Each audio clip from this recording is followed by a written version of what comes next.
Hello everyone, thank you for visiting my channel, and today we're going to be speaking about overt narcissist versus the covert narcissist. I'm going to cover 6 important differences between them. There may be others, I'm sure, but I'll only be dealing with 6 of them today. So listen up and I hope you enjoy. Okay, so we will be discussing the differences and similarities between an overt and covert narcissist. Also, I would like to look at the pros and cons of both of them. You might be thinking, what possible pros could there be to these negative, evil, menacing beings that are plaguing humanity? But just bear with me for a moment. You will understand fully when we get there. But let's look at the first most important difference between the overt and the covert narcissist. It is that they live by 2 different mottos. Everyone has a motto for life. The overt narcissist motto to life is that winning is everything. Whereas the covert, although winning is important, the covert narcissist's motto to life is that image is everything. All narcissists hate losing. Even simple board games or card games, whatever the game is, they can't stand losing. But a covert narc would prefer losing in some situations if it would positively impact their image. Whereas for the overt narcissist, nothing is worth it when it comes to them winning or succeeding in a particular task. Another thing to note is that a narc would always play to their strength. If there is something they are not good at, they would prefer to avoid it altogether. From here on, you will realize that whatever other differences I mention is a result of the different mottos that they live by. For example, the second difference is how they deal with confrontation and their public appearance. An overt narcissist shows his colors. If you cross them, you will know for sure. They actually make themselves known. They can be cocky and vulgar. They would speak down to anyone who crosses them. Whereas the covert narcissist in public is always very polite and approachable. Even when confronted, they would appear to be the most civil and even as a peacemaker. The covert narcissist is very careful not to let down their guard and always put their best foot forward. The third difference I would like to look at is love and marriage. As repulsive as the overt narcissist can be, all narcissists, both overt and covert, can be very charming, thus able to have romantic relationships that lead to marriage if they so choose. All narcissists will love bomb the person they are interested in securing. Because of the charm, overconfidence, and success of the overt narc, many may find them attractive. And even though their horrid side would show, they would say, the narcissist would say and do whatever is necessary to secure their interest. So even though they have displayed a negative side to them and they realize that the person they're interested in seems to be put off by it, they will try and win them over again by saying and doing whatever is necessary to convince that person that they're worth it. Okay, on the other hand, the covert narcissist can seem like a dream, something out of a fairy tale, where the interested party or soon-to-be victim can seem like a fool to let them go. Marriage is almost like a necessity for a covert narcissist, as they need someone to spew their venom on in private. And the best way to do that is to have a family that they can call their own. The overt narcissists are more likely to be more promiscuous as they are not as bothered about their image. Being a player is more appealing because every conquest is a major boost to their ego. The fourth difference I would like us to look at is accountability. The narcissists do not like to take responsibility when things go wrong. They would relish in stealing your ideas and take praise for something someone else has done, but when it's negative, they prefer to shun away from it. The overt narc, though, would be more likely to own up to it only if they can justify it. The covert narcissist would play the blame game, but it's definitely not ever their fault. Let's look at an example. Let's look at infidelity in a relationship. The overt narc can be a bit sloppy, going about having an affair because they feel they can talk their way out of the tightest situations. And even if they are caught, they are not too bothered either. The covert narcissist, though, on the other hand, you might need the CIA or the MI5 to assist, as they are very secretive and sly, and because their reputation is at stake, that image that they work so hard to maintain, it may be difficult to find proof of their infidelity. Whereas the overt narcissist just cares about their self-gratification. So if you find out, they don't care and can be quite heartless and tell you plainly, if you don't like it, leave.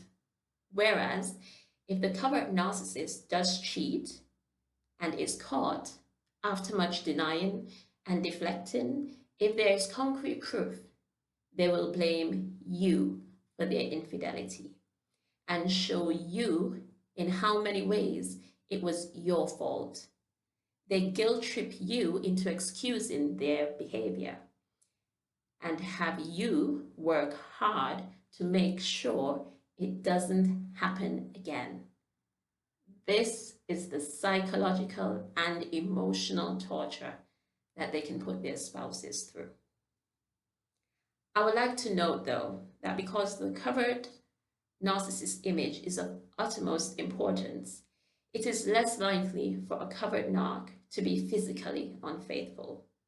Do not get me wrong, it is not that they don't do it ever, but they are less likely in comparison to the overt narcissist. Flirting and having a significant other find them attractive is usually enough to satisfy the ego of a covert narcissist. The fifth difference is gaslighting. Yes, gaslighting. The overt narcissist can be quite mean and obvious with their intentions. They don't like someone, it is hard for them not to show it. When an overt gaslights you, it will get back to you. And if you confront them, they will probably say all the horrible things they said behind your back to your face. When a covert narcissist gaslights you, it may be done using light-hearted humor or feigned concern. Let me use myself as an example. My husband's younger sister, who is a covert narcissist as well, carried out a smear campaign against me recently, almost 2 years ago. I'll probably share the details of that in my next story time, but basically, she convinced a few mutual friends of ours that I was an abusive wife. So now, to keep that lie alive and still going in 2019, ever often she would encourage one of them to reach out to my husband to see how he's doing, to see if he's okay, as if she couldn't contact him herself if she was so concerned. Anyway, the other way they would do it is in a way to get sympathy, to come off as the victim. They would also, in an indirect way, convince you that someone cannot be trusted or that that person is crazy. They like to be quite general Like they might say something like, there's something about her. I can't put my finger on it, but I don't feel comfortable around her. So even though they haven't specified anything in particular, they've planted a seed of doubt and distrust, which is the entire aim. Everything they do can be so fake. But yes, the overt narc and the covert narc gaslights a bit differently. The sixth difference is their friendships. The overt narcissist is quite social and would have quite a lot of acquaintances, but not any true friendships. They try to befriend people with their generosity, which is like a plaster to cover up their toxic behavior. So although people will be around them for the fun and laughter, that's about it. For the covert narcissist, although they can be quite friendly and will have no more than one or two quote-unquote friends, the friendships are not deep, as they would only allow you to get so close. You are not their immediate family, so they cannot risk exposing themselves to you. What you know about them is no more than anyone else would know. They might tell you their plans and general family stuff, but there is a barrier that you won't ever break through. The key is in what they tell you. If it's all positive and there is never a time when they confide some weakness or trouble they may have, that's a clear sign that you may be dealing with a covert narcissist. Presenting the ideal is at the heart of everything that the covert narcissist does. Okay, so those are my 6 differences that I wanted to expound upon. Now I want to discuss the pros of the overt narcissist and the covert narcissist. What I mean is, what if all narcissists were of the overt type? What would be the benefit of that? Well, for me, the overt narcissists, they stand out, and as a result, they can be avoided. Also, they can all easily be rounded up and placed on a deserted island to fend for themselves. Whereas the opposite would, as a pro for the covert narc, would be that there is some damage control in place. The people they hurt are limited and a lot less in comparison to the overt narcissist. The cons of the overt narcissist is that they tend to be very successful, as they are quite ruthless, and chances are most people will have one as a manager or boss at some point in their lives. The cons of the covert narcissist is because they are so hard to detect, unless you are in a relationship with them, you can easily be confiding in one right now or looking up to them as a role model because you don't know who you are fully dealing with. The most well-known con of both is that whether public or private, they do hurt and even break people. And if they can be avoided, we should all be working together to make sure that happens. Help me to continue shine a light on this darkness. If you enjoyed this video, please subscribe and share. Also, please feel free to list any other additional differences, similarities, pros and cons in the comment section below. Until next time, take care.